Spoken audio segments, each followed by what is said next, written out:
Vse povsod okoli nas živijo zgodbe, ki navdihujejo s pogumom ali željo po boljšem življenju. Tudi letos iščemo junake iz tvoje bližine. Poznaš osebo, ki ji učenje pomeni način življenja? Ali skupino, ki raziskuje in spreminja svojo skupnost? Morda organizacijo, ki svoje zaposlene podpira pri razvoju in izobraževanju?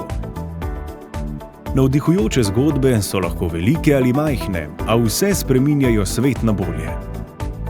Zato predlagaj svojega kandidata za priznanje ACS. Predloge bo nato pretehtalo 12 regijskih komisij, 12 izbranih zgodb pa bo prejelo priznanje ACS na slavnostni prireditvi. Ena zgodba bo izbrana za najzgodbo vseživljenjskega učenja. Predlagaj svojega kandidata do 3. novembra na lahko.si.